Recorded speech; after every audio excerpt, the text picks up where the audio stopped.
আসসালামু আলাইকুম। Apparel merchandising খুব ইন্টারেস্টিং একটা টপিক, তাই না? কারো কাছে ড্রিম জব, আবার কারো কারো কাছে মনে হয় শুধু এক্সেল গুতানো। দিন শেষে আসলে প্রফেশন হিসেবে অ্যাপারেল মার্চেন্ডাইজিং কেমন? এটা কি আসলে ওভার হাইপড, নাকি এত পরিশ্রম ওর্থ ইট? এসব নিয়ে আজকের ভিডিও আলোচনা করব। আমি মাহমুদুল হাসান, কর্মরত আছি সেন্ট্রিক ব্র্যান্ডসে। প্রথমেই আসি, অ্যাপারেল মার্চেন্ডাইজিং কি বা অ্যাপারেল মার্চেন্ডাইজারদের কাজই বা কি। Merchandiser is the bridge between buyer and factory. এ ধরনের সংজ্ঞা আমরা সবাই কম বেশি শুনে এসেছি। আজকে আমি এ ধরনের কোনো সংজ্ঞা দিব না, আমি আরো ডিটেইলে এক্সাম্পল দিয়ে আলোচনা করব, যেন মোটামুটি একটা স্কুল পড়ুয়া ছেলে বা কলেজ শেষ করেছে এমন কেউ যে সিলেকশন করতে যাচ্ছে যে টেক্সটাইল ইঞ্জিনিয়ারিং প্রফেশন হিসেবে কেমন হবে, তার জন্য কিছুটা হলেও উপকারে আসে। তো শুরু করা যাক। ধরেন আপনি 5000 পিস ডেনিম প্যান্ট প্রোডাকশন করতে যাচ্ছেন। আপনার অবস্থান কোনো ফার্স্ট ওয়ার্ল্ড কান্ট্রিতে, ফর এক্সাম্পল ইউএসএ অথবা জার্মানি অথবা নেদারল্যান্ড, এ ধরনের কোনো একটি দেশে, এবং আপনার একটি ডিজাইন টিম আছে যারা ক্যাপাবেল আপনার প্রোডাক্টের ডিজাইন করার জন্য। ঠিক একইভাবে আপনার একটি টেকনিক্যাল টিমও আছে যারা আপনার টার্গেট কাস্টমার এর এগেনস্টে একটি স্পেক বা মেজারমেন্ট দ্বারা করাতে পারবে যাতে মোটামুটি ফিট হয়। এবং আপনার একটি ওয়াশ টিমও আছে যারা ক্যাপাবেল টার্গেট ওয়াশ অ্যাচিভ করতে, এবং রেসিপির ব্যাপারেও কম বেশি আইডিয়া আছে। এখন আপনি সিলেক্ট করলেন, অনেক অ্যানালিসিস করে profit margin, production time, overall cost সবকিছু অ্যানালিসিস করে আপনি দেখলেন যে আপনি অর্ডারটি বাংলাদেশে দিতে যাচ্ছেন, এবং বাংলাদেশের কোনো একটা ফ্যাক্টরি সিলেক্ট করে ফেললেন। আপনার এন্ডের যে বা যিনি বা যে টিম টোটাল অর্ডারটা ফলো আপ করবে কমপ্লিট ওনারশিপ নিয়ে, তারাই হলো সোর্সিং মার্চেন্ডাইজার বা বাই মার্চেন্ডাইজার। অপরদিকে ফ্যাক্টরি এন্ডেও যে বা যে টিম কমপ্লিট ওনারশিপ নিয়ে অর্ডারটি ফলো আপ করবে, তারাই হলো ফ্যাক্টরি মার্চেন্ডাইজার। এখন দুই পার্সন যদি টেকনিক্যালি সাউন্ড হয়, ইন দ্যাট কেস মিসকমিউনিকেশনের পসিবিলিটি অনেকটা কমে যাবে এবং ভুল হওয়ার সম্ভাবনা অনেকটা কমে যাবে। So on time shipment secure করা অনেকটা সহজ হবে। এখন বলি ফ্যাক্টরিতে মার্চেন্ডাইজার কেন লাগে। আমাদের গার্মেন্টস সেক্টরে একটা পপুলার কথা আছে, এতই যদি সহজ হতো তাহলে তো ওয়ার্কার অপারেটর দিয়ে শিপমেন্ট চলে যেত। আসলেই মার্চেন্ডাইজিং এতটাও সহজ নয়, আবার কোনো রকেট সায়েন্সও নয়। তো যা বলছিলাম, ফ্যাক্টরিতে মার্চেন্ডাইজার কেন লাগে। আমাদের গার্মেন্টস সেক্টরে বিভিন্ন ডিপার্টমেন্ট থাকে, যেমন কোয়ালিটি একটি ডিপার্টমেন্ট, আই একটি ডিপার্টমেন্ট, আবার প্রোডাকশন একটি ডিপার্টমেন্ট। এর প্রত্যেকটি ডিপার্টমেন্টেরই নিজ নিজ সেপারেট সেপারেট গোল থাকে। ফর এক্সাম্পল, কোয়ালিটি ডিপার্টমেন্টের গোল কোয়ালিটি এনশিওর করা, ঠিক তেমনি প্রোডাকশন ডিপার্টমেন্টের গোল প্রোডাকশন টার্গেট রেগুলারলি মিট করা। আবার আই ডিপার্টমেন্টের গোল প্রোডাকশনের এফিসিয়েন্সি বাড়ানো। এখন এই ডিফারেন্ট টার্গেট গুলো অ্যাচিভ করতে গিয়ে বিভিন্ন ডিপার্টমেন্টের মধ্যে একটা ছোটখাটো কন্ট্রাডিকশন তৈরি হয়। একটি ডিপার্টমেন্টের গোল অ্যাচিভ করতে গেলে অন্য ডিপার্টমেন্টের গোল অ্যাচিভ করতে কন্ট্রাডিকশনের সৃষ্টি হয় বা কিছু কিছু ক্ষেত্রে টাফ হয়ে ওঠে।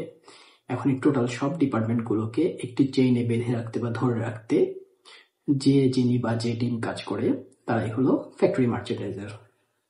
ফ্যাক্টরি মার্চেন্ডাইজারদের আরো একটি ইম্পর্টেন্ট কাজ হলো একটি অর্ডার এক্সিকিউট করতে, যে ফ্যাব্রিক, ট্রিমস, অ্যাক্সেসরিজ যেমন বাটন, রিভেট, হ্যাং ট্যাগ, পলি, স্টিকার, কার্টন, এই সব কিছু বুকিং দেয়া এবং সাপ্লায়ার থেকে অন টাইমে নিয়ে আসা।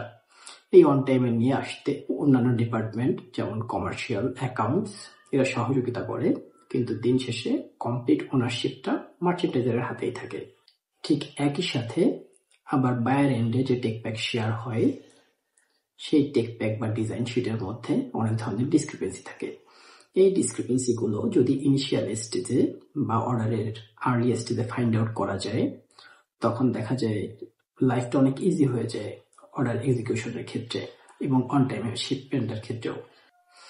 একটা ফানি ব্যাপার এক্সপ্লেন করি। আসলে ধরেন একটি ছোট বাচ্চা, সে চুরি করে হরলিক্স খাচ্ছে। এই অবস্থায় তার মা তাকে একদিন ধরে ফেলেছে। এরপরে ওই হরলিক্সের কৌটো বা হরলিক্সের ডিব্বা যেটাই বলেন, যেভাবেই পড়ে যাক না কেন, ফর এক্সাম্পল বাসার বুয়া ফেলে দিয়েছে, কিংবা ছেলের বাবা ফেলে দিয়েছে, কিংবা ইঁদুর কিংবা কোনো প্রাণী যাওয়ার সময় ফেলে দিয়েছে, মা কিন্তু এই বাচ্চাটাকে সন্দেহ করে। তদ্রূপ কোনো অর্ডার রিলেটেড যদি কোনো প্রবলেম হয়, মালিক কিন্তু ঘুরে ফিরে ওই মার্চেন্ডাইজারকে ধরে। সো মার্চেন্ডাইজারের জবটা টু বি অনেস্ট কিছুটা স্ট্রেসফুল। প্রপার টিএনএ ফলো করলে এবং প্রপার ফলো আপে থাকলে অন টাইম শিপমেন্ট করা পসিবল।